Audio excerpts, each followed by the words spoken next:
Em nome do Pai, e do Filho e do Espírito Santo. Amém. Ave Maria, cheia de graça, o Senhor é convosco. Bendita sois vós entre as mulheres, e bendito é o fruto do vosso ventre, Jesus. Santa Maria, Mãe de Deus, rogai por nós, pecadores, agora e na hora da nossa morte. Amém. Nossa Senhora, Rainha dos Corações, rogai por nós. Em nome do Pai, e do Filho e do Espírito Santo. Amém. Meus amados irmãos, 17º domingo do tempo comum. A liturgia nos apresenta esta meditação sobre o reino de Deus e as disposições que nós devemos ter para que nós possamos herdar o reino dos céus. Na primeira leitura, Salomão vai nos falar, vai nos narrar no livro de Reis, capítulo 3, esta visão que ele teve em sonho, quando Deus lhe apareceu e lhe disse algo que é formidável. Deus disse: pede-me o que quiseres e eu te darei.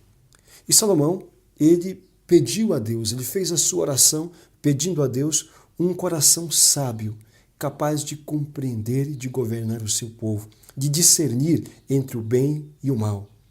E a palavra de Deus diz que esta oração de Salomão agradou ao Senhor, ao tal ponto que Deus disse a ele: te darei um coração sábio, como jamais houve, jamais haverá depois de ti.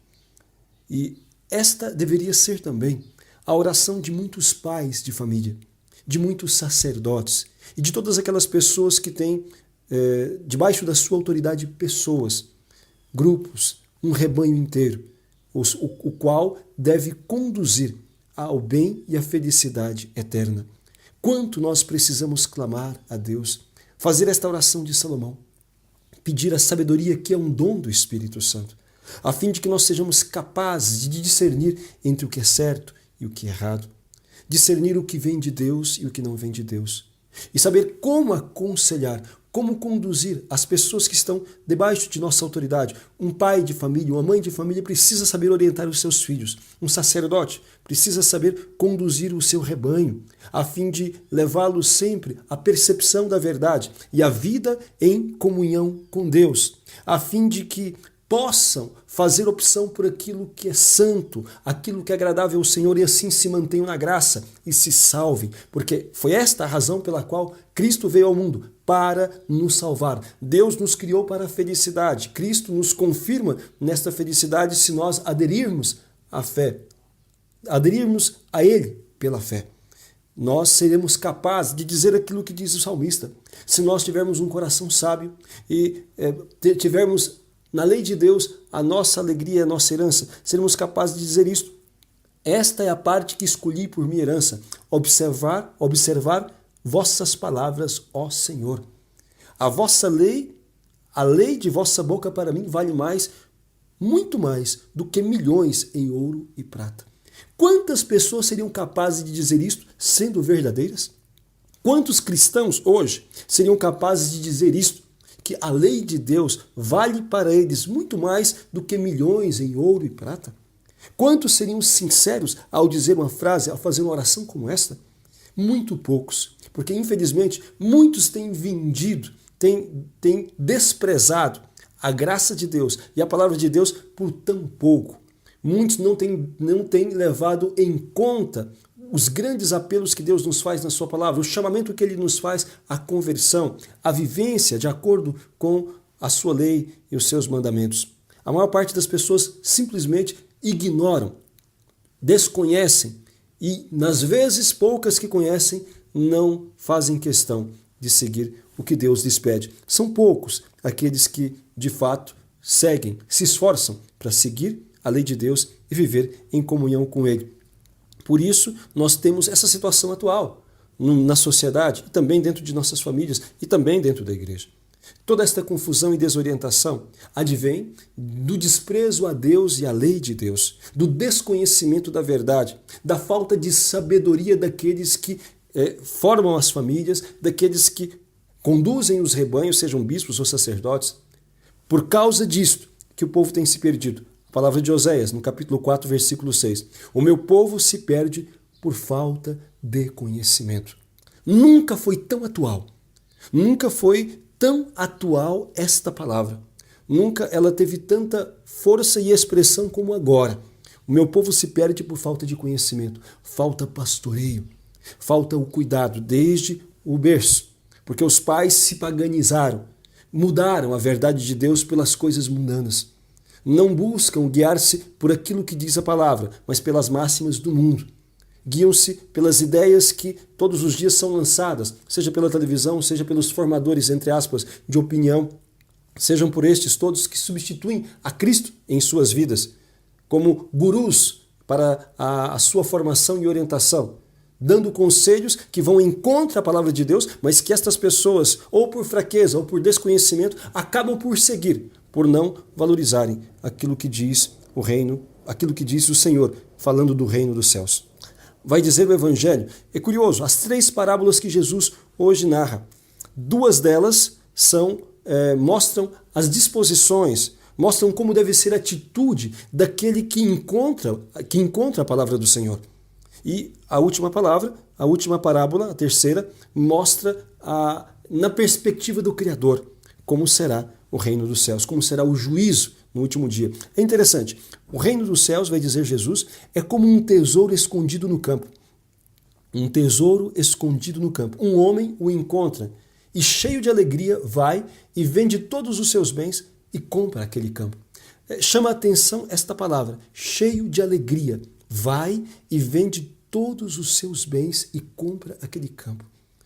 Quando uma pessoa encontra a alegria da graça de Deus, quando alguém compreende a razão pela qual Deus o criou, quando alguém compreende o que é a Santíssima Eucaristia, a graça, a paz que advém desta vida em comunhão com o seu Senhor, ela não pensa 2 vezes. Quando ela percebe que sem Deus nós não somos nada e que dele é que nos emana tudo de bom, que nos faz pessoas felizes, ela não vai pensar 2 vezes. Ela vai romper. O que significa vender aqui? Ela vai romper com todas as situações de pecado, vai romper com todas as situações que a afastam de Deus, que a separam da graça de Cristo. Se ela está vivendo amancebada, junto sem ser casada, ela vai se casar. E se o seu companheiro ou companheira não quer se casar, ela vai separar os quartos, as camas ou simplesmente separar da pessoa também. Mas ela não vai querer mais manter uma situação de adultério que a impede de confessar e de receber Jesus na Eucaristia. Se aquela pessoa, se ela está vivendo no mundo de drogas ou no mundo de prostituição ou de bebedeira, ela vai romper com aquele vício, porque ela sabe que esse tipo de atitude a faz perder a graça e a comunhão com Deus.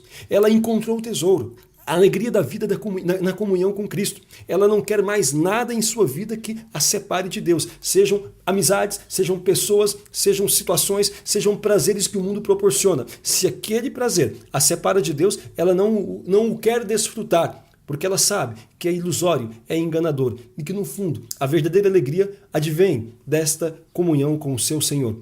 Se aquela pessoa, se ela está vivendo na preguiça e por isso mesmo não vai à missa dominical, por isso mesmo não reza, por isso mesmo não tem disposição para servir o seu próximo, ela vai romper com aquela preguiça. Ela vai se esforçar de ser mais diligente, de fato de ser mais devota, de ir à missa todos os domingos, de buscar rezar o seu terço todos os dias e colocar-se a serviço dos irmãos, na comunidade, fazendo aquilo que está ao seu alcance, para proporcionar aos outros também ali o que é necessário para o seu bem e sua felicidade, espiritual e materialmente falando. Se aquela pessoa, ela está em uma ideologia, em um tipo de organização, partido ou comunidade que seja, que tem ideias contrárias àquilo que ensina a palavra de Deus, aquela pessoa vai romper com aquilo. Se ela estava inscrita num partido socialista, comunista, enfim, que defende valores contrários à nossa fé, ela vai se desfiliar, porque ela compreendeu que ela não pode servir a 2 senhores, que ela precisa romper com o que a impede ser uma cristã autêntica e verdadeira, e assim não estar em uma situação de contradição com o Evangelho de nosso Senhor Jesus Cristo. E ela vai fazer isso com alegria, vai dizer aqui. Vai fazer com alegria.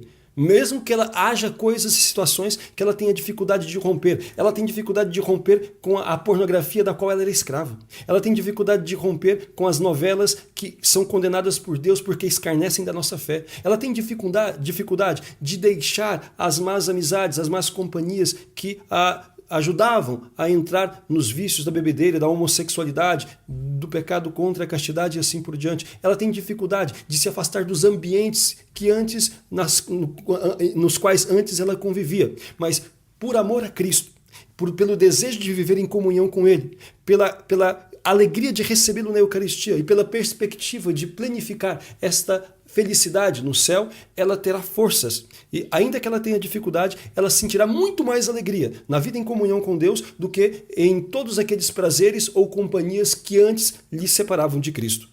Nós experimentaremos essa alegria. E como não ver aqui, fazer um paralelo entre aquele jovem rico que chegou-se a Jesus e perguntou-lhe: Senhor, o que eu preciso fazer para herdar o reino dos céus? O que eu preciso fazer para ganhar a salvação? E Jesus disse a ele: vai, vende tudo o que tens, dá aos pobres e depois me siga. E a Bíblia fala que ele foi embora cheio de tristeza, porque era apegado aos seus bens, apegado àquilo que possuía. Não amava a Deus sobre todas as coisas, amava os seus bens sobre todas as coisas.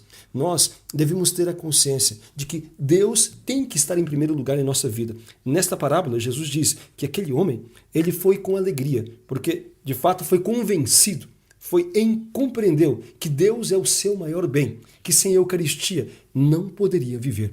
Você se estiver vivendo sem a Eucaristia, ainda não compreendeu nada. Se você ainda está vivendo sem a comunhão, sem a digna comunhão, você ainda não entendeu nada das coisas de Deus. Aquelas pessoas que não vivem na comunhão, na carne e no sangue de Cristo, como ele mesmo disse, não podem herdar a vida eterna. Como está escrito no Evangelho, capítulo 6, do Evangelho escrito por São João, 51 seguintes, Jesus é quem declara isto: quem não come minha carne, quem não bebe meu sangue, não terá a vida eterna. Este tesouro escondido no campo, é o tesouro escondido no sacrário, é o tesouro que está ali, escondido, mas à disposição de todos aqueles que o querem amar de verdade. É o que nós devemos buscar para a nossa vida. Nós não devemos viver sem o Senhor. Como diziam aqueles mártires de Cartago, citados pelo Papa João Paulo II na sua encíclica Ecclesia de Eucharistia Vivit, a Igreja vive da Eucaristia. Eles diziam, quando foram instados a abandonar a sua fé, para poder então queimar incenso aos deuses romanos, sob pena de morrerem, eles diziam: sine dominica não possamos, sem o domingo nós não podemos, sem a Eucaristia nós não podemos viver. Este é o tesouro que nós precisamos redescobrir e apresentar também aos nossos irmãos, para que seja este sustento, esta força em nossa caminhada. É o tesouro que está à disposição de todos aqueles que querem amar a Deus de verdade e perseverar na graça e na comunhão com Ele. Com alegria, nós renunciaremos àquilo que nos separa de nosso Senhor, a fim de nos mantermos na graça e na comunhão com Deus. O reino dos céus, vai dizer Jesus, é como um mercador de pérolas. A mesma dinâmica, o mesmo princípio. Um mercador de pérolas preciosas, que encontrando uma pérola mais preciosa, de grande valor, vendeu tudo o que possuía para ficar com aquela pérola. Podemos ver nisto aqui aquelas pessoas que estão buscando já a verdade, né? Aqueles que às vezes vão de religião em religião, de seita em seita, enfim, estão buscando. Mas quando encontram aquela que tem maior valor, quer dizer, aquela que é a autêntica, aquela que é mais preciosa do que todas as outras, a única religião deixada por Deus nosso Senhor, a única igreja fundada por nosso Senhor Jesus Cristo, a Igreja Católica, que possui a Santíssima Eucaristia, que possui todos os sacramentos e os meios de santificação, ela vai então deixar todas as outras falsas ideias, todos os erros, e vai buscar manter-se na fé e na graça, para sempre receber Jesus na Santíssima Eucaristia. E por fim vai dizer aqui, o reino dos céus é ainda como uma rede lançada ao mar, em que se apanha peixes de todo tipo. Aqui já é a descrição de uma parábola na visão do Criador, na visão de nosso Senhor, que a rede será lançada, aqui é o juízo, todos serão chamados a juízo, e serão separados os peixes bons dos peixes que não prestam. Os bons serão recolhidos no cesto, no reino dos céus, e os outros serão lançados fora. Assim acontecerá, Jesus diz, assim acontecerá no fim dos tempos, que os anjos de Deus separarão os bons dos maus, os que perseveraram na graça daqueles que desprezaram a palavra do Senhor. Meus amados irmãos, agora é o tempo favorável, agora são os dias de salvação. Deus nos dá este tempo agora, nesta caminhada, o tempo que nós temos de vida, que nós não sabemos quanto durará, para que nós possamos ter esta atitude esta atitude de Salomão, suplicando a sabedoria, para que nós possamos ser capazes de discernir o certo do errado, possamos reconhecer a absoluta superioridade das coisas do alto e assim buscar aquilo que nos conduz a Deus, a fim de que o nosso coração, com sinceridade, proclame o que o Salmo diz: o Senhor, Ele é a minha herança, a palavra do Senhor é a minha verdadeira riqueza, e não vou trocá-la nem por todo o ouro do mundo, não vou trocá-la nem por milhões em ouro e prata, porque isto é o que me traz a verdadeira felicidade. É isto que vai dizer também São Paulo. São Paulo vai dizer algo que como que descreve o espírito daquele que ama a Deus e que já descobriu esse tesouro. São Paulo diz: tudo contribui para o bem daqueles que amam a Deus, daqueles que são chamados para a salvação, pois Deus os predestinou para serem conformes à imagem do seu Filho. A pessoa que é espiritual, a pessoa que tem em Cristo o seu maior tesouro, ela sabe enxergar os acontecimentos da vida, ainda que sejam sofrimentos, doenças, ainda que sejam provações difíceis, como meios para o seu crescimento e para a sua santificação. Não fica na lamuriação, na lamentação, mas busca fazer de tudo motivo para o seu crescimento. Sabe reconhecer o dedo de Deus, não que Deus queira algo mal para os seus filhos, mas se permite determinadas situações, serve para a nossa santificação, e deste mal que acontece, Ele retirará, nos fará retirar um bem ainda maior, se nós soubermos colocar nele a nossa confiança e a nossa esperança. Meus amados irmãos, bem-aventurados, felizes são aqueles que, deixando tudo o que os separam de Deus, tomam a decisão de viverem na graça do Senhor, buscando, portanto, a confissão, o retorno a esta comunhão com Jesus e perseverando na Eucaristia. Peçamos à Santíssima Virgem esta grande graça a todos nós e a todos os nossos irmãos. A graça de buscarmos sempre viver nesta comunhão com Deus, afastando de nós, da nossa vida, de nossa família, aquilo que nos atrapalha a viver na plenitude deste amor do Senhor. Louvado seja nosso Senhor Jesus Cristo.